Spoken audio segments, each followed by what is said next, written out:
day is concerned. Okay, good. Good. I'm very happy to hear that. And I know that, and we'll get into this, of course, when we speak formally in a couple of minutes or so. So can you tell me who are the audience and?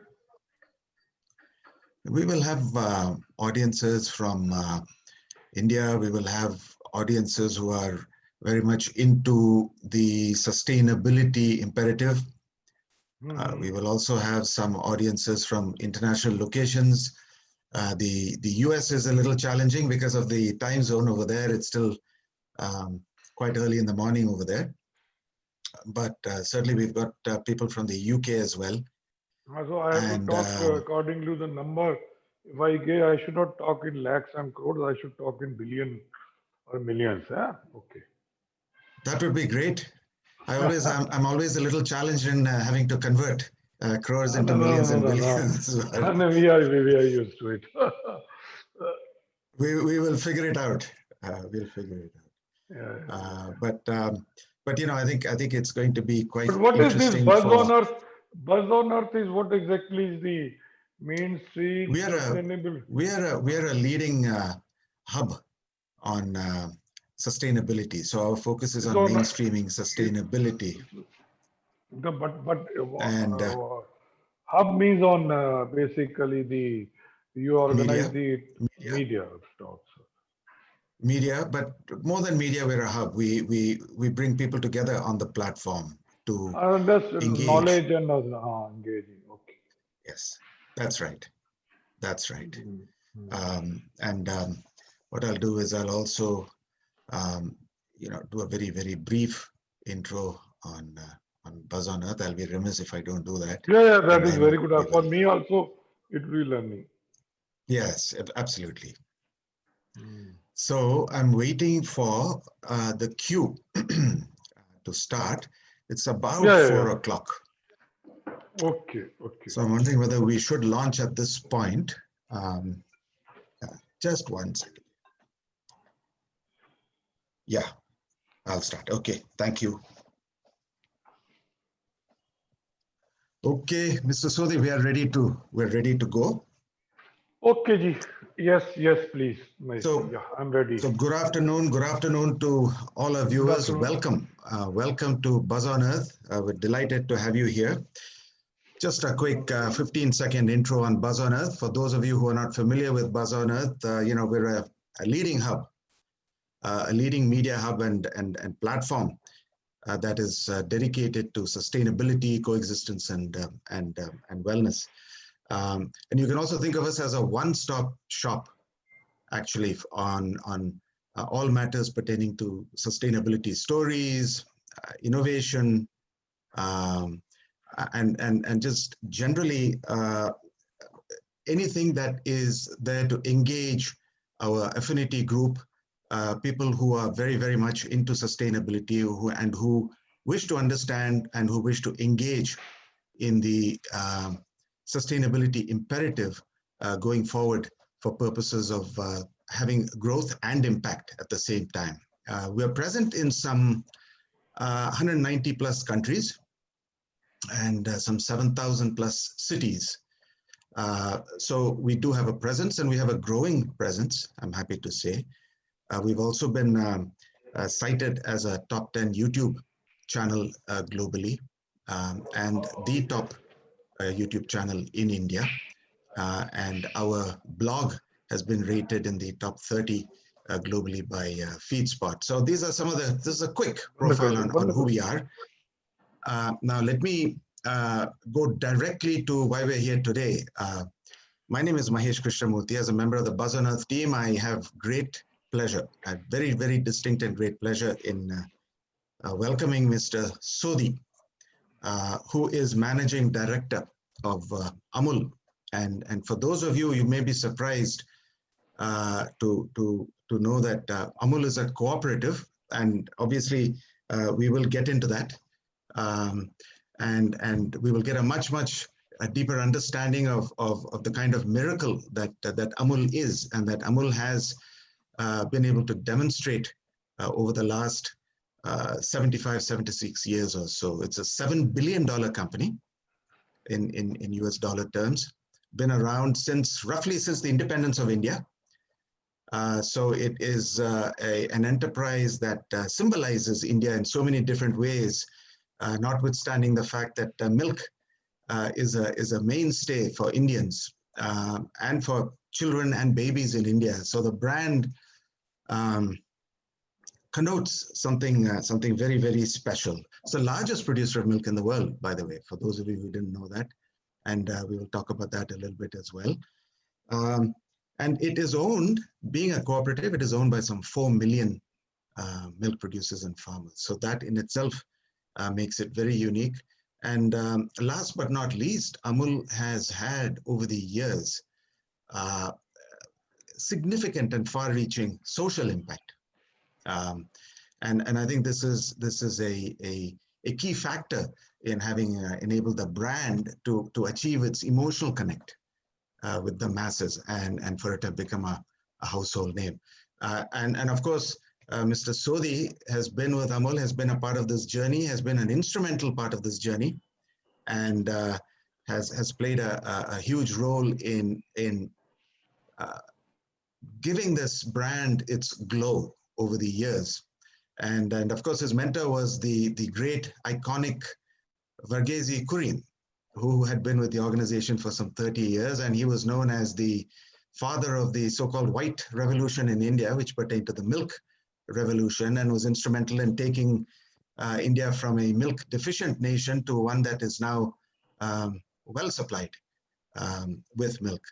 And so with that, let me also share a minute on who Mr. Sodhi is. You know, he is somebody who is extremely grounded, somebody who studied rural agri and really got into this, I think, by dint of his passion for wanting to do something good. And you'll see in a minute some of the traits that enabled him to, you know, his calmness, his steadiness, his ability to communicate at the grassroots with farmers, his overall very balanced perspective on doing well and doing good. You'll see that manifest as we get into the very next phase of this discussion. Mr. Sodhi, I would really love for you to talk a little bit about this thing called COVID that the whole world has been experiencing, and the fact that you have managed and navigated through this crisis and pandemic for the last 5 months through your supply chain and through a variety of other levers that you have been able to pull. So I would welcome your thoughts and just share a little bit of the story on how you've managed COVID and how you've prevented it from disrupting your business completely over the last few months. Yeah, thank you, Mariji. Thank you for giving this opportunity to talk to your audience on BuzzOnEarth, which is a platform. I'm very happy on sustainability, bringing an expert on a platform talking. You're very, very welcome, and we are thrilled to have you here. Well, like you said, Amul is today India's the biggest food or FMCG. I don't call it a company because we are not registered under company. We are a cooperative. We are a $7 billion per annum and owned by 3.6 million farmers in Gujarat and another 500,000 outside Gujarat who are not our members. And out of that, 80% are landless and marginal farmers. And last 10 years, if you see, our average growth rate is more than 16%. And our rate of growth is much higher than any Indian company, whether in food or FMCG. And rightly you said we were formed 1 year before the independence. So it is a 74 years old company. I'm lucky to be with the Amul for the last 38 years and had opportunity to work under the mentorship of Dr. Varghese Kurian, the father of white revolution, for more than 30 years. COVID, like the world, all over world, it really impacted everybody on this planet. And we were well prepared because COVID into India came about 2 or 2.5 months after it was formally people came to know from China. So we were knowing what lockdown, etc., is going to happen, and we had prepared about 20 days before that during COVID how we have to work. But we were very lucky that right from day one, milk was declared essential product, and we got all the health coordination permissions to operate. It was not only making available our milk and milk products across India, because we are number one milk player across India and all products. So we have to ensure that it is available. Otherwise, people can't be kept in the lockdown. If food is not there, milk is Indian diet is very, very important part. If we don't make milk available or milk products, they will not be there. So one side we ensured availability, the other side more than the making milk available, you have to see in India, milk is also a source of livelihood for 100 million rural families. And like I said, 80% are landless and marginal farmers. So our responsibility was dual, and we were lucky we got all the permission. No doubt we took all the precautions, safety measures. Right 10 days before the formal announcement of lockdown 24, we started talking to our members what type of safety measures to take, distancing, collect milk, all are sanitized before leaving dairy coming, and the milk from 3.6 million farmers, buy 10,000 sanitized milk tankers, coming to around 84 plants under distribution, then processed, packed into various product categories, milk, and transported another 5,000 milk tankers or vans, and around 10,000 our refrigerated and other vehicles products, and reaching to around 1 million. India is a country of scale, 1 million retail outlets, so that billions of people can buy, consume. And I think the two things which I can summarize the whole COVID operation. One is communication. We communicated or started communicating 10 days before the lockdown to all the supply chain partners, be the farmers, logistic processing units, our workers, our distributors, our retailer, and not least, most important is consumer, billions of consumers. No doubt, channel of communication was different. Some people through email, some through WhatsApp, some people through written banners, like in the villages, we have to hand banners what safety measures to be taken, and mass media for our billions of consumers that look here, you will get milk, you will get all the products, you will get near your home, and without any premium or any change in prices. When all other brands stopped advertise, you will not believe we doubled our advertising spend on mass media, because that was the time when you find the most important member of your family is under stress, under difficulty, consumer, and you have to communicate with the consumer. So communication, I think, the one keyword really paid off. And now, even when COVID has reduced and not reduced, I mean, people have open things are open up. We are getting the dividend, we are getting the benefit because of the relationship with the logistic partners, with the distributor, with the consumer.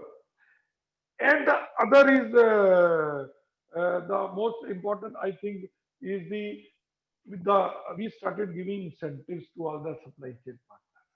Mm, I mean, mm, transporters, distributors, because they were taking risk coming out. You see, milk cannot be sold or produced or sitting at and remote. You have to physically go. You have to be physically present. I mean, the office in which I am sitting, we were not closed for a single minute. 25th of morning also this office was open, and my whole team was working. Some people from home, some people from the office, some people from warehouses, some people in the processing plant. So, but taking care all the precautions. And during COVID or lockdown, we got around 15 to 17% more milk because small players reduced or stopped milk collection because ice cream factory closed down, sweet milk shop closed down, all the restaurant closed, hotel. So naturally that surplus milk was there, so people were not collecting milk. So that milk started coming to us, and we started collecting it. We were operating at 120, 30% capacity at two plants. People were operating less than. And during 130 days lockdown, we gave farmers sitting at home around $2 billion cash in their hands. $2 billion when everybody was crying for the wages and not a single penny reduction in the rate of the milk. So that was the thing, and that is real. I mean, let me tell you, we have not done any benefit to the our consumer. I mean, we are not.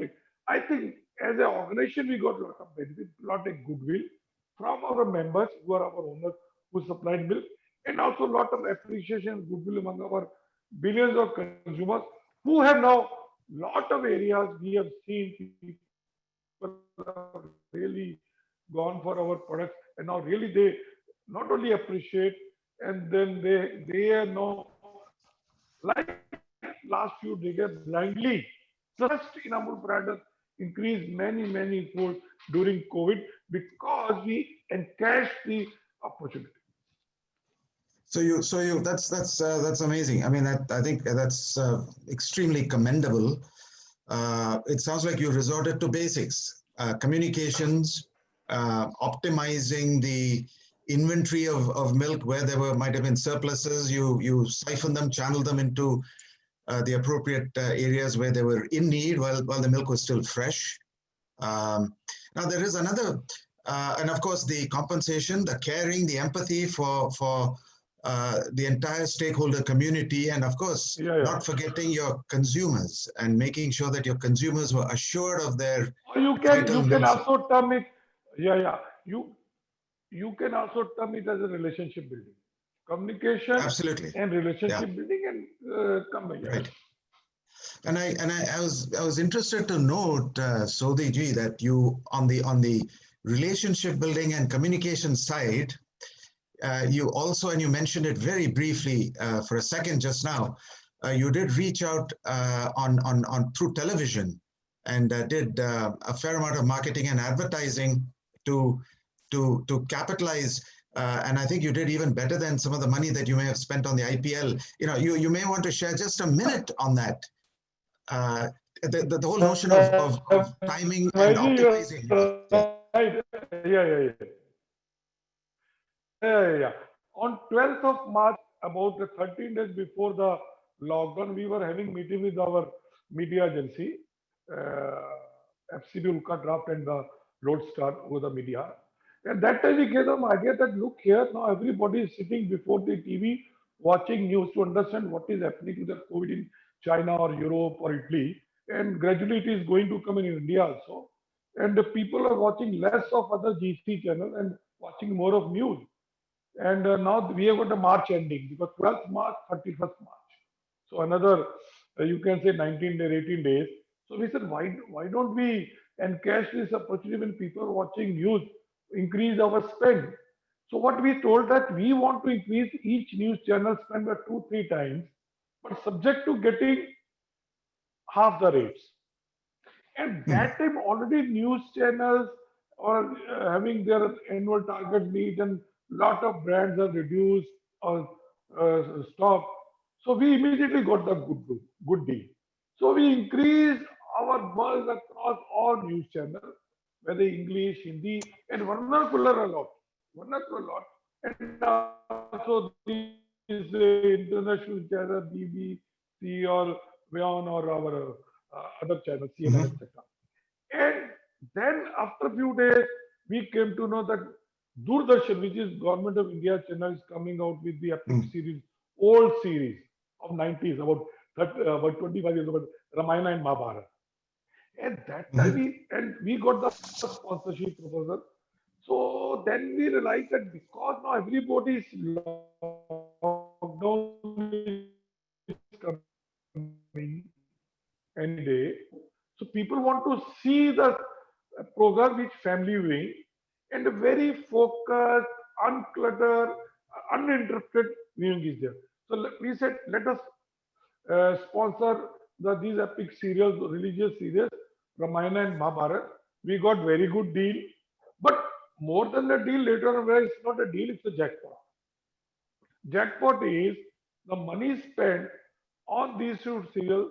We got the viewership 10 times more than the last year IPL final.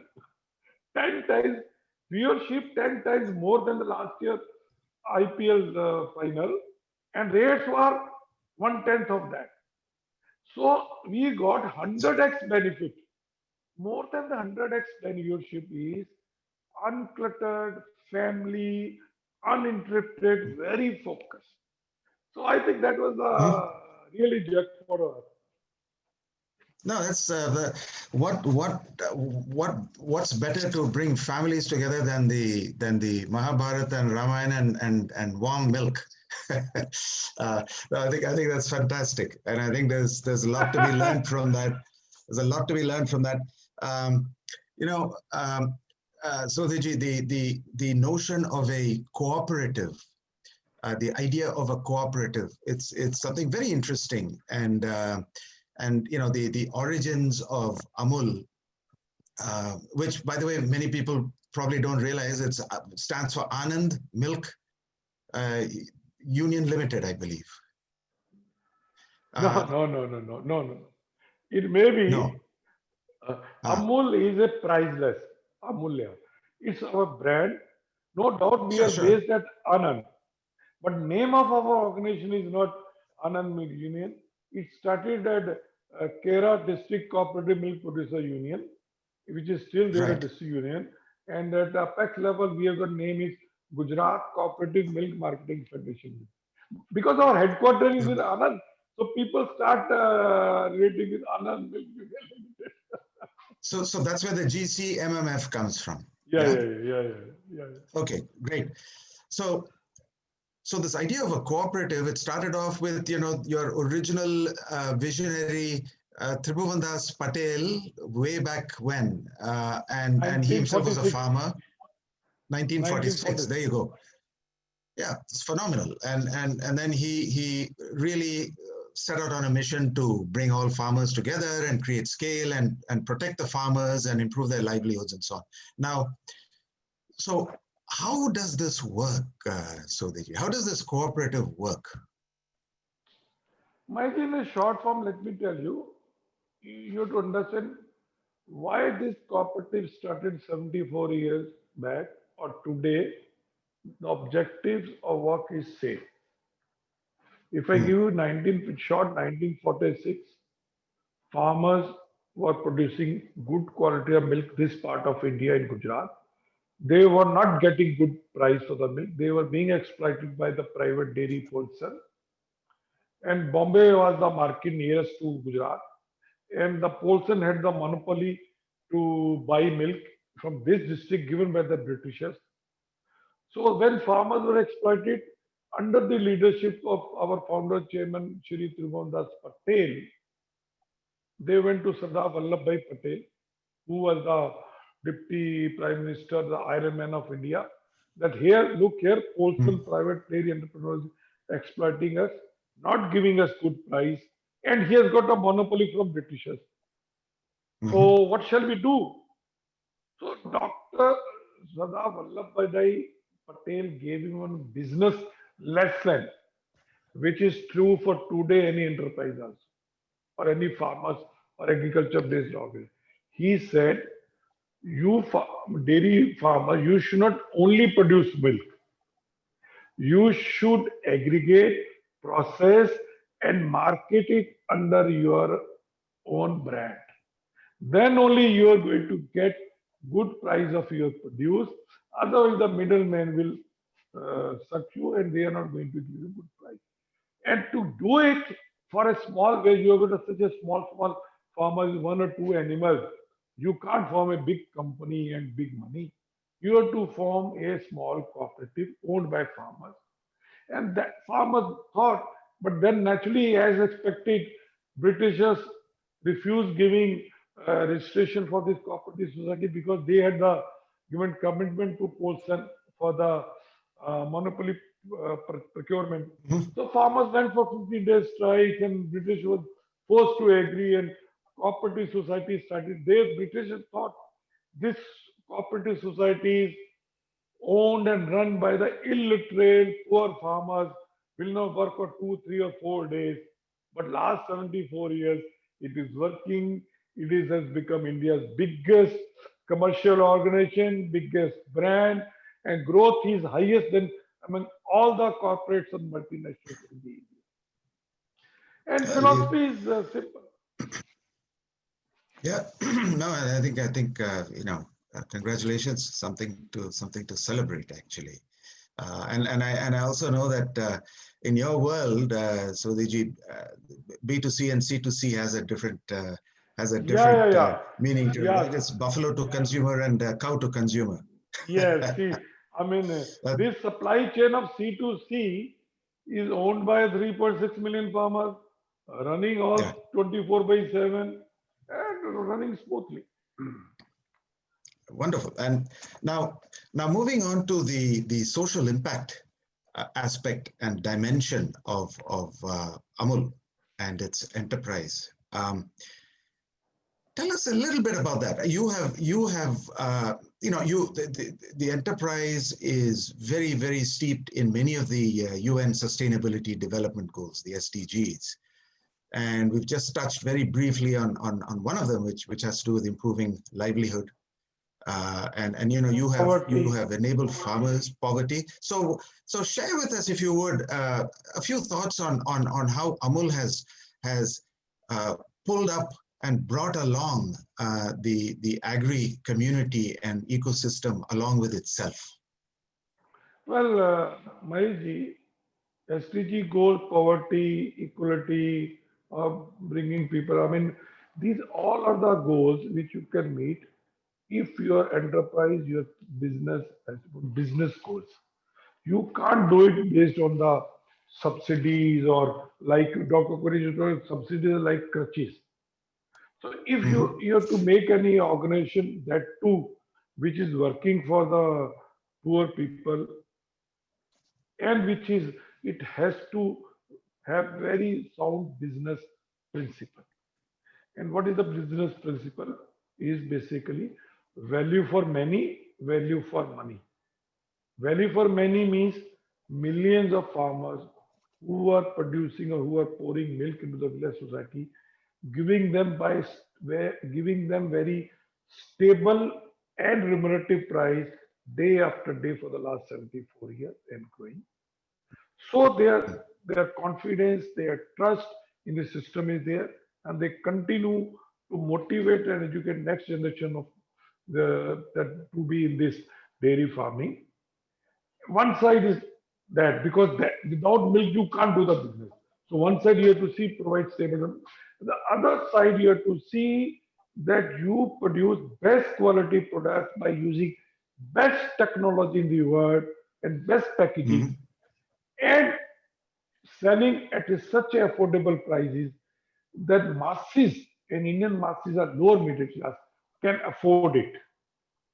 mhm, mhm. So And that what's interesting there, whatever, yeah, so that whatever milk is offered by your millions of your members, you accept it, process it, and able to market it.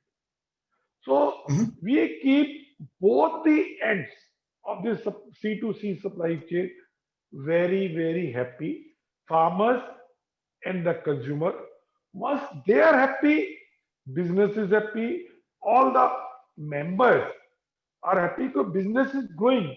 A transporter is interested, business is growing. Our distributor interested, his business is growing. Employees like us will be happy if our incomes are going. And we will grow only if farmers' income is growing and consumer satisfaction or delivered value is growing. And we are happy. But in simple language, if I want to tell you in 3 words, give more to earn more. Give mhm. more to the farmers, give more to the supply chain members, give more to the your workers and employees, give more to the consumer as a delivered value, your business will grow. Sure. No, makes a lot of sense. I think these are some fundamental principles that modern businesses often forget, and it's good to see that For long term, Amul is still. you see, Yeah, see, if you want yeah. to survive for decades, you have to follow. I for 4, 5, 6, 7, 10 years, like most of the new startups are doing. I mean, then it can be there. You can follow. I earn, you lose. Exactly. So this is more of a win-win as opposed to a zero-sum game in many ways, right? Yeah, Yeah. No, and it's great because your social impact. You've also brought the farmers into the digital age. Money gets deposited directly into their bank accounts. They're able to manage their livelihoods better, their budgets. The children get better education. And I've seen somewhere that as much as 80%, I think, of the rupee that is spent by the consumer on milk comes back to the point of origin, which is the farmer member of the cooperative. Is that correct? That is phenomenal. Maiji, you are correct. It's a unique in the world. No other supply chain in the world can pass on that portion of consumer money to the farmer. I mean, I give you example. India is we are 80, but average you say 70 to 80% of what consumer in the city pay for a liter of milk, 70 to 80% goes back to the farm gate price. And if you Mhm. develop it with the most developed, compared with the most developed countries, whether USA, Europe, New Zealand, Australia, these are very developed countries. Farmers get only 36 to 38%. But if you take back 15 years, 20 years back, farmers in Europe, USA were getting 50%. Day by day, middle farmers return the percentage reducing, the processor or retailer is pocketing money. And that is reason is simple because this C2C supply full chain is owned by the producer. In other places, farmers own or cooperatives are there to procure the milk. But when it comes to the value addition, done by the private entrepreneurs or multinationals. Here, value 100%. We do not sell a single liter of milk in tanker load. Everything is branded. So 100% benefit of value addition going to the farmers. And I mean, when I talk to the other dairy leaders in the world, and they say we can't imagine how efficient supply chain of Indian dairy brands are there. I mean, a lot of multinational brands have come and closed down because Oh, they say your supply chain is such efficient, difficult to match. hmm, hmm. So here, and that is, and you touched a little bit on And that let me earlier tell when we you, were yeah, talking yeah, about. Mayurji, Yeah. you mentioned about digital. This supply chain is why it is fully digital integrated. It is not only the what you talk about money or this, that is everybody doing. That is a very small issue. Digital Mhm. means right from milk production, collection, automatic milk collection system, app based. Each farmer knows when he pours the milk to the society what quality, quantity, and money has come into his account. His animal cow is getting under heat. So on app he has to send the message automatically. The veterinary doctor will come and artificial insemination is done at the time of 2 months. Then pregnancy testing or the time of delivery. Similarly, each tanker is fitted with the GPS system. You know which tanker is with which village, especially during this COVID, when our milk tankers are going to the farther places like Delhi, Bombay, or Goa, we could detect where tankers are being stopped. Which police fellow has stopped talking to the his poor boss that milk is essential. Please, your such and such police constable has stopped our tankers, so please allow. So then later on, all digital technology, every other company will be having whether in distribution or retailing. Or during COVID, what we launched, locate Amul outlet for the consumer. You could locate your app Hmm, that which is the nearest counter for the Amul where you can get your Amul product. hmm. So you're very very digitally integrated and Yeah, yeah. obviously advanced and very advanced as well, which is one of, I'm sure, an important primary SAP is reason there. for You your see, productivity. Hmm, yeah, hmm, SAP through SAP. which IBM has implemented, we have fully integrated. Sure. Excellent. That's a good robust ERP system. So wonderful, Yeah, wonderful. Now, when I hear you talk about farmers and when I hear you talking about agriculture and land and so on, it's this is a time for that. But we at BuzzOnEarth have an initiative called Prakriti, which is all about nature and food, forests and reforestation of land that has become barren. We'll have a separate discussion on that. I'm looking forward to that. But when you were I'll tell mentioning you. all I'll these tell things, you I what. was, Yeah, I'll tell you about that also. yeah, hmm, yeah, absolutely. Um, now, uh, moving on to innovation, and it's flowing nicely. You've talked a little bit about some of the innovations that you've already done in terms of digital applications, technology applications. I know you've tried to be creative in terms of coming up with new products and so on. I will let you talk a little bit to that in terms of products that have been spawned recently due to COVID, and that are focused more on health and so on and so forth, immunity, etc. And also some of the other products that you have developed and are developing that are eco-sensitive, if you will. So would love to hear a little bit more about that from you, Sudhir. Well, Amul, right from day one, has been emphasizing and working on innovation. And innovation does not mean products, innovation processes. The whole model is very innovative. The cooperative farmers own everything. Innovation in technology, innovation in products development. So in late 50s and 60s, Amul was the first to develop technology to make buffalo milk cheese and milk powder. Nowhere the word technology was. And then every month we come out with two and two and a half new products or variants. And so that because in food you have to think about everyday new taste, new variant, etc. Also. Now during COVID, when everybody was talking about immunity boosting, we came also, I mean, a few products. First thing is we started communicating to consumer through our TV commercial and our press that milk is immunity booster. First is that informing consumers that having milk or ghee or butter or ice cream, it is building an immunity system. So one was that communication. Mhm. Second, we developed special product for immunity boosting, like turmeric milk, like tulsi. I don't know what you call it, tulsi milk, and then ginger milk, and similarly three for ice cream under same thing. And then a lot of other products also.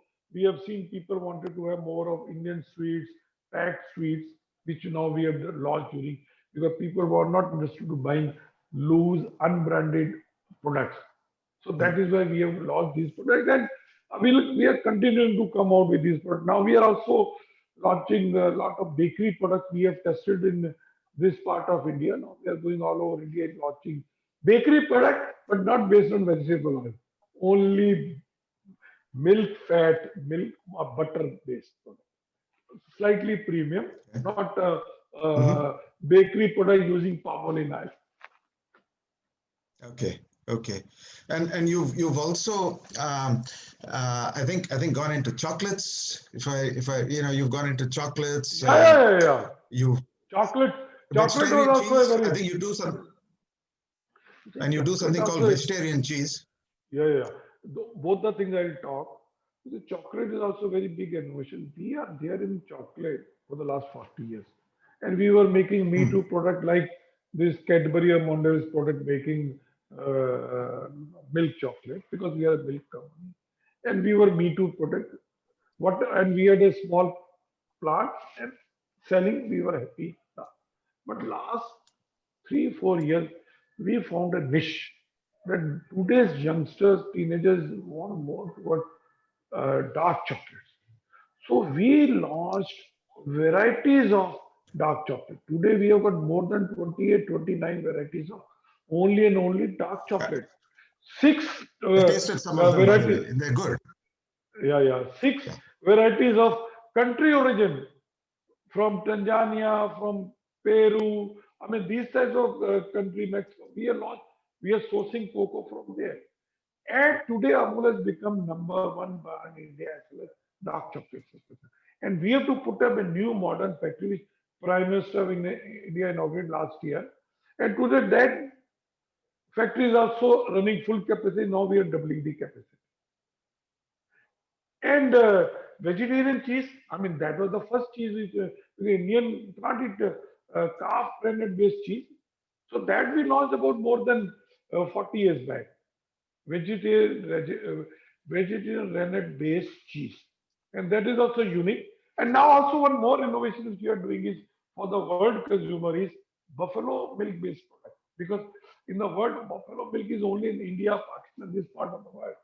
So buffalo cheese, Madura cheese, buffalo ice cream, or buffalo ghee or buffalo butter. These are unique. But because buffalo milk has more calcium, more protein, more sweeter, and very, very white. So once you Mhm. give both the product, consumer is going to like looks wise also and taste wise also buffalo milk. So the how has the taste of buffalo milk been received in the marketplace? Is it something you export at this point? No, we are not exporting. We are right now not exporting. We are just we are whatever products we are exporting is mixed milk, 60% buffalo milk and 40% cow. But now we are going to export 100% product for buffalo milk Okay. and very good. I mean response. Okay, that's good. That's good. That's good. And you mentioned that your cheeses are non-renin based, and uh, not that I'm an Vegetarian expert in rennet. this, but Calf, right. not So calf. so the From calf intestine. See, rennet is extracted from calf intestine. right. So it's non-vegetarian. So our cheese is vegetarian based. So the From rennet plant-based is rennet. the plant-based, fungal, bacteria-based renin. I take it. Yes. Yeah, yeah. That's yeah, great. Okay, good, good. Now, uh, the world, the whole world, there's this big trend towards veganism. More and more and more people are seem to be going into veganism, and therefore they're moving away from dairy-based products. So everything is now becoming plant-based, vegetable-based.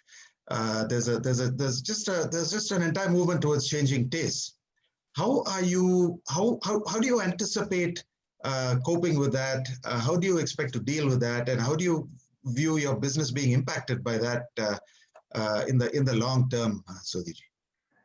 This veganism is more prevalent in the countries where in the food saturation has come and you are going to the higher. I mean, because when saturation comes, you have to come with some marketing gimmicks. So veganism is a because when your share is not growing, everybody is competing with the same stomach share of a stomach. So naturally, so this veganism is nothing but is a marketing gimmick more in the developed countries, and I believe in USA it is now 10%. But let me tell you, nutritionally, nothing can be compared with the milk. We are talking Mhm. about veganism, but people don't know the consequences of veganism. I give you example.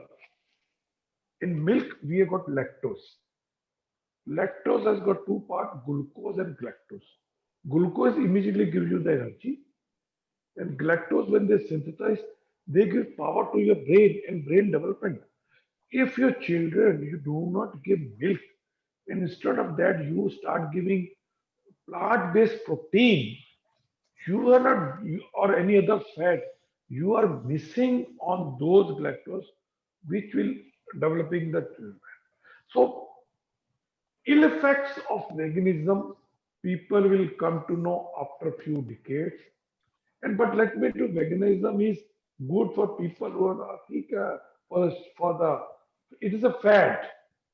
But where you really want country like India nutrition, you see now in India food is developing earlier. carbohydrate dominating food to protein and fat rich. Protein and fat means dairy, poultry, meat, these things. So we are still not got. There may be 0.0001% in India may be going for veganism, but much more people are entering from lower level of the food nutrition to the upper where protein and carbohydrate, and milk is the only affordable, balanced, and more than that is tasty option. You see, any food one has to see taste, and milk and milk product match scores highest in that. Mhm, mhm. So, so you would you would not put much weightage on almond No, no, milk no, and no. soy We are milk. we no, no, no, no. You are? We are yes, because you see when you say soya milk or almond milk, you are fooling consumer. You are misconstruing. So firstly, you are not a milk. You are a beverage. You are not Mhm, meeting protein, fat, vitamin, calcium requirement of milk. It is like selling silver jewelry with the yellow color as a gold jewelry because it looks like. But silver is silver, gold is gold. You can't put hallmark on the silver jewelry. The consumer is buying thinking it is nutrition wise, it is equal to milk, which is not true. mhm, mhm, So what we are doing, we are informing consumer, we are making aware. Recently, Indian food highest food authority like FDA and USA has come out with the ordinance where they say other than the animal based milk, which is from the mammal grade, you can't call anything milk. If it is plant based, you can't call it milk based. Because if you mhm. feel your product is so strong, so good, so tasty, so nutritious, why did you sell soya beverages, soya juice, or almond juice, Mhm. or almond? Why you are talking milk? You want to take word which is there in consumer mind for last so many centuries, like gold, and you say my silver is gold.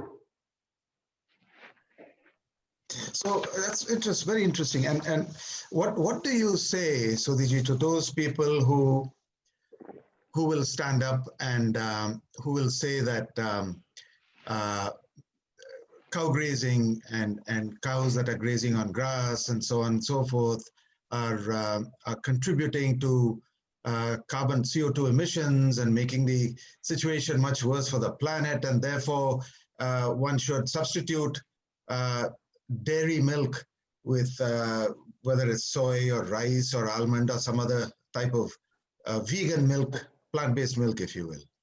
It's a very good argument. I've got a slightly different viewpoint on this when you talk about environment, sustainability, and that thing. I agree that all of us have to see, protect the environment so that not only us, our few generation can survive on this and we give better environment to our future generation. But let me, Majid, Mhm. ask you one question. This environment or universe is owned by every human being on this earth equally. There are no geography boundary between the country. Whether you are African or Indian or American, your ownership on this universe or environment is same. So it is the responsibility of everybody that I should not damage environment more. And equally, so we have to see who are damaging environment more. A farmer who is growing two cattle at the backside of his home as a family member, his methane emission is more, or American or a developed country who is using heated house, getting his vegetables from African Kenya, okay, traveling by air twice in a year for vacation and using millions of liters of milk, oh sorry, water in his home. Who is damaging individually? You see, you can't say environment damaged by the country. Okay, you have to see how much an Indian emission is there, how much American. We average Indian emission rate is 1/10. So if one has to curtail, it has to be curtailed where it is more, not in India or by the poor farmer. See, it is who are propagating this. These are being again propagated by the lobbies who want to produce more surplus food in their countries where food is in abundance. About $900 billion subsidies are there, and farmers are rich. They want to produce more food and milk, and they want this poor farmer with the two animals should not produce milk because he is damaging to the environment, and I am damaging 10 times or 100 times more. No, no. His one cow is damaging more than my five-bedroom heated 365 days house or my vegetables which are coming from Kenya. It's very, very interesting to hear you say this because one of the things that we look at BuzzOnEarth is this whole idea of responsible consumerism, responsible living at the individual level. So what you're saying It's an resonates very, very SDG well goal. with, You see, you have to yeah, environment, you have to include the SDG goal of equality. yes, absolutely. Absolutely, and I also know you've been a vociferous uh, um, point of view vis-a-vis some of the trade agreements and import Yes, yes. duties Yeah, yeah. on products that would affect the farmers particularly, Yeah, yeah, yeah. and so yeah, and of course in that context the discussion is not so much about trade; it's more about welfare and uh, Yeah, and yeah, yeah. well-being, It's a right? livelihood. So You see, it's a these, livelihood issue. yeah, you see, in rich like New Zealand, 10,000 farmers, USA, 40,000 farmers, their dairy is a business. So for them, it's a Mhm, trade. For them, it's a mhm, trade. For us, 100 million farmer family is a source of livelihood. So it is a trade versus livelihood. So if you want free right. trade agreement, if you want free trade agreements, okay, we welcome. Then let us have free livelihood agreements also, where they can export their trade, we can export millions of our livelihood at zero duty. Yeah. Okay. So FTA, Yeah. I am propagating FLA. Let us sign both. Sure. Okay. Good. Good. Good. And I'm sure this is a very interesting and refreshing perspective for many of our audiences, especially many of our international audiences. I could even use the word controversial, which is good. The more the controversy, the better, Yeah, yeah, as long because as it I'm, leads towards. you see, my salary is given by the 3.6 million farmers. So I have to be talking more Of course. their words, but maybe in my language. No, absolutely. And you know, when you're referring to some of your competitors, I presume you're talking about people like dairy farmers, USA dairy farmers, and Fonterra of New Zealand, maybe Nestle of Yeah, yeah, Switzerland, yeah, and so on. Right? yeah, Lactalis. yeah, Yeah, yeah, so yeah, they're all competitors, but I think Amul is catching up very quickly with them from what I can see. Uh, yeah. so okay, before I open it up to Q&A, we have some questions here from the audience. Before opening it up to Q&A, I just wanted to um, ask you a simple question. How are you able to retain the entrepreneurial spirit? You know, you are a social entrepreneur. Uh, the entire cooperative is a family of social entrepreneurs. How are you able to sustain that culture, and how are you able to maintain it and continue to propagate that sort of a culture and ethos and value system at Amul? Well, I think because of our DNA, which has been given by our forefather, founding father, Tribhuvandas Patel or Dr. Gule. Mm, I'm very happy that I had exposure to work them with them or learn from them and the value system. But in one word, if you want to say, it is consistency. When you say Mhm. consistency in business philosophy, which I said value for many and value for money. So taking both consistency in our product recipes. I mean, the butter which we had 55 years also same, ice cream 25 years ago, we do not change recipe of any product to reduce the cost of production by replacing, this is very important, by replacing expensive ingredients with the cheap ingredients so that consumer will not come to know. If I replace dairy fat in ice cream by half, which consumer may not come to know, I'll be saving in a year around $200 million. But Mm, no, mm, our nothing. Then means you are cheating consumer, which you will not buy. I mean, most of the companies when their brand becomes from the next thing is how to reduce the cost. mm, Then consistency in communication. Our campaigns which working, the product positioning which we take, once we take, we do not change. mhm, Utterly butterly delicious, which is for our butter, is more than 55 years, which is a topical campaign on which we spend nothing. I say peanuts. That where we our Amul butter comments on anything in this world, whether politics or sports or international politics, once or twice in a week. That is the talk of the world, and nothing is spent, and that campaign is giving top of the mind. Then Amul Taste of India last 30 years.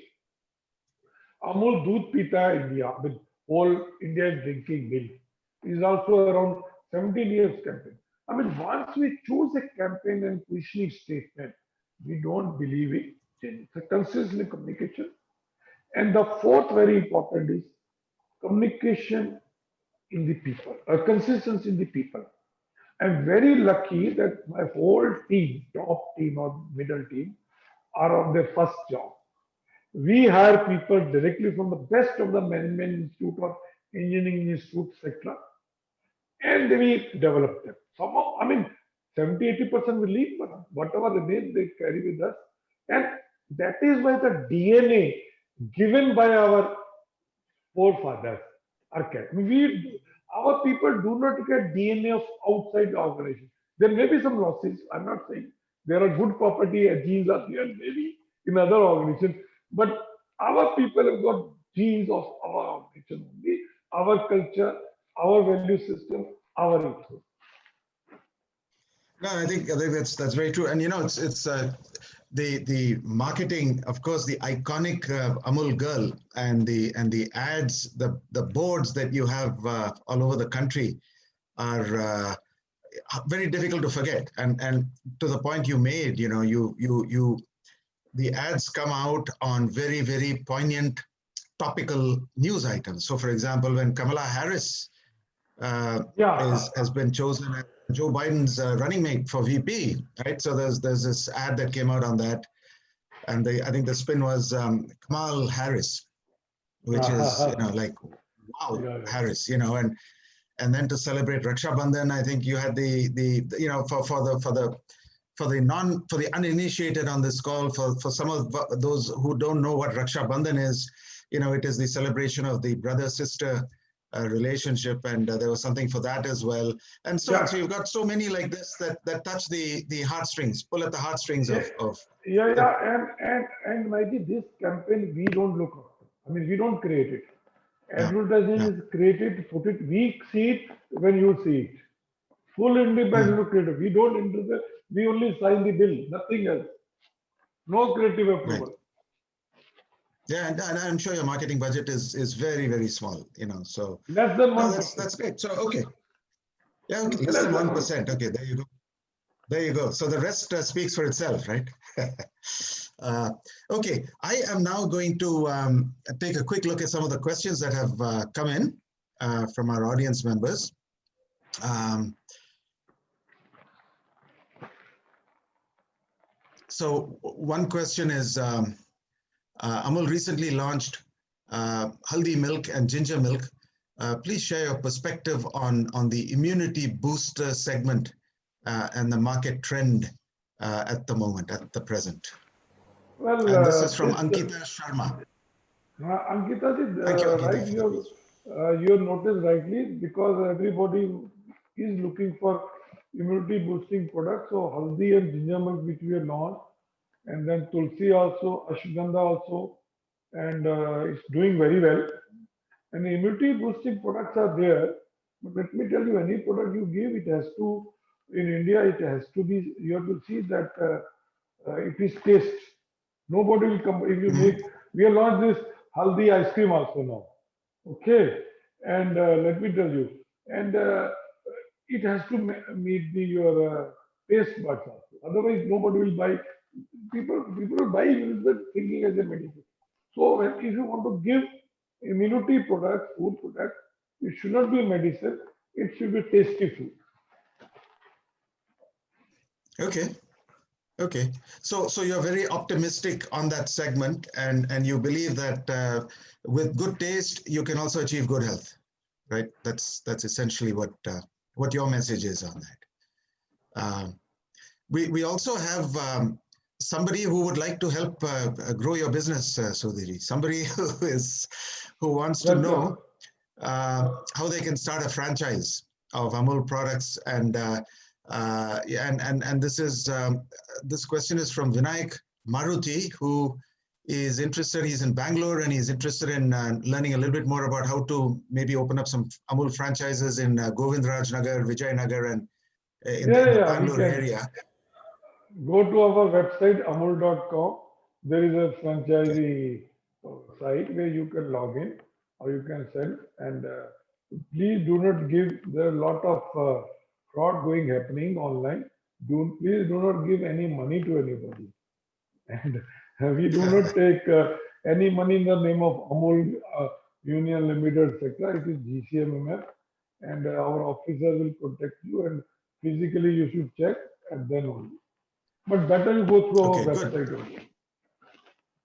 Okay, good. So Vinayak, I think you have the right Yeah, we are welcome. counsel and We directions there. welcome.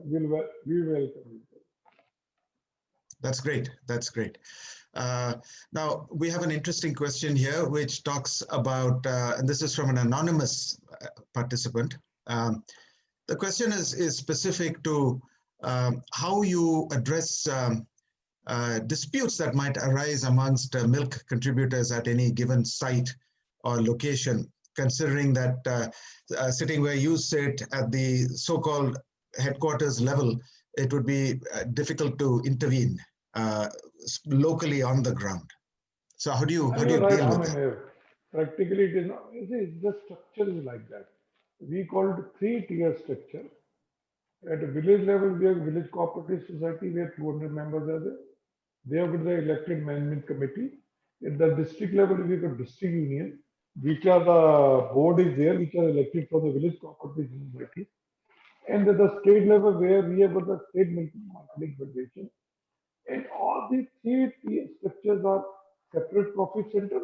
So any district, whatever money we get from market, we deduct our expenses, give it to the district union. District union deduct their expenses based on their efficiency, give it to the village society. And village society passes to the member based on the milk they purchase. So any dispute is there, it has to be handled by village management committee, not by the district. It's local. It's elected body. So it is not that if two farmers have Right, got some fight, will right, come to us. right. Okay, okay. Is Amul, here's another question, is Amul planning to extend into the atta category? The dough category, Okay, atta. no, we are learning a lot of category. During COVID, we had some plant which we are making for government of Gujarat take over ration. So because the atta was not available in the villages, we started packing and supplying them. But we learned the way, and now we have launched in one district. Amul atta is doing well. Let us see how it. I mean, we are learning. It's a category which is new for us, and we are learning. Mm, But our whether it's mm. atta or potato frozen products. We want to go to any category where we can buy products from the farmer and give better returns to the farmer, not for the business or trade Mhm, partnership. mhm, mhm. Okay, okay. And we have a question from none other than Gayatri Chauhan, who is the founder and CEO of BuzzOnEarth. Um, Her question is really very specific to entrepreneurs. Gayatri wants to know how Amul is encouraging and supporting and empowering aspiring and budding social entrepreneurs. Well, Gayatri, I Given think your this is very position and yeah, right. Because our whatever our knowledge, experience, or takes are there in the food or dairy, I can only tell any entrepreneur or social entrepreneur that there is an immense opportunity in the food or mm, agriculture produce market. I mean, you decide where you want to work. You want to work at the producer level where you can improve the productivity or you can give better practices for dairy farming or agriculture or input supply, or you want to work in processing where you can buy raw material, milk or agricultural product, process it, add value, brand it, pack it, and want to market it, or you want to do for mhm, retailing. India is a country of 1.35 billion. 2050 it will be 1.7 billion. World is $9 billion. Any industry can go down, but one industry which is recession proof is getting share in the stomach. Because in India we have a 1.35 billion stomach. So market is going to be there. With prosperity coming, more and more people are going to spend more on food or dairy. And consumer are now with the COVID and other thing, one thing more, trust on the branded affordable product has increased. mm, So if you want to get into food and buy local raw material, locally processed, sell locally, no need thinking going nationally or no need food, you don't need to go to 1,000 kilometers. You can get a business of around $50 million within one or two districts of any India. And mhm. you have to just build brand distribution within a small one two district. So best business which is good for today's Indian entrepreneur is food. But Mm, good mm. food, good processing, good packaging, and affordable prices. Of course, of course. Do you do anything? Does Amul do anything proactively in that ecosystem in the startup entrepreneurial Yeah, yeah, yeah, ecosystem? yeah. Yeah, at village level, we are encouraging lot of young next generation of farmers, uh, educated commercial dairy farming with 35 to 40 cows and buffalo by taking some loan from the bank and market. We are assuring sitting at home, we can earn average around $600 at home, Mm, which is very good if okay. $600 only for a young entrepreneur, educated entrepreneur, just spending nothing to start with. It's a very good return. Mm. Okay, that's good. That's good. Because we also, as you can imagine, we sit in an ecosystem of innovators and startups at Buzz on Earth, and at some point we will get in touch with you and refer them to you as well. Yeah, One definitely, last definitely. question, I think. Yeah, yeah. One, I think I'll give you one last question. We have a few more, but one last question Yeah, that yeah. pertains to waste management and your packaging and plastics. How are you handling that, and how are you dealing with the whole recycling and closed loop Well, approach I to mean, yeah, yeah, environmental you're friendly right. products? Yes, we are using lot of plastic, and because in India, Hmm, the most efficient, affordable, scalable packaging solution is plastic. But in milk packaging, milk we are not using jars. We are using milk film, which is made out of first grade plastic, virgin, mhm, and it is 100% recyclable. And our all milk pouches are collectible. You won't find any milk pouch at dustbin because by selling 1 kg of empty milk pouch, you get a 50 cents. So a lot of people are collecting back selling it, and all the irrigation pipes or tarpaulin for shelter for lower class are made of a recycled plastic. No, we have gone for our structured format also where we are collecting back to agencies who are giving us reconverting. So we are doing 100% recycling of our. Okay, great, good. And at some point, it would be great. We'll take this offline, because if you've got some thought leadership content on what you're doing with regard to recycling of your plastics and packaging materials and so on, we'd love for Amul to post some content and information Yeah, for us. yeah. Yeah.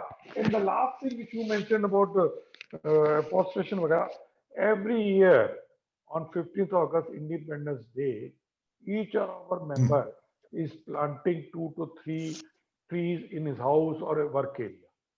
Every year, we are planting around, I mean, you can say around 6 to 7 million trees every year. And in that, around 35 to 40% are sustainable. I mean, they are still there because farmers think. So that is a contribution to the environment we are doing. Wonderful, wonderful. That also is very, very complementary to some of the things Yeah. that we are doing. So we find it very inspiring, very inspiring. So I think we there is so much to discuss, and you've done so much. You've got so much experience and knowledge in this space across a variety of facets and dimensions at Amul. I'm sure we will have you back at some point in the future, You're welcome, perhaps in welcome, a welcome. slightly different Definitely. context. In a different context, we'll make it we'll make it happen sometime soon for sure. I Thank you. want to thank you, Sudhiji, for being so gracious, for sharing so much information and so much insight, so many insights with us, and for helping us understand Amul just a little bit better. The brand still remains very, very warm and cuddly and an adorable and lovable brand in everybody's eyes. And I hope some of our foreign audiences now fully relate to what Amul represents. And I think as we have more dialogues such as this, they will come to understand just how important Amul is, Thank you. not just for India, but even for the world in terms of its approach and its business model and its culture and all the rest. So good luck to you. All the very, Thank you. very best. And we all hope that we will emerge from COVID unscathed. And we also wish your business the very, very best as we go forward. So we will speak with you again soon. And I want to thank all the audiences for having joined us today. Thanks again. And we'll see you again soon. Bye-bye. Bye. Thank you, Mr. Mahesh Krishnamurthy. Thank you, BuzzOnEarth. See you soon. Bye. Bye.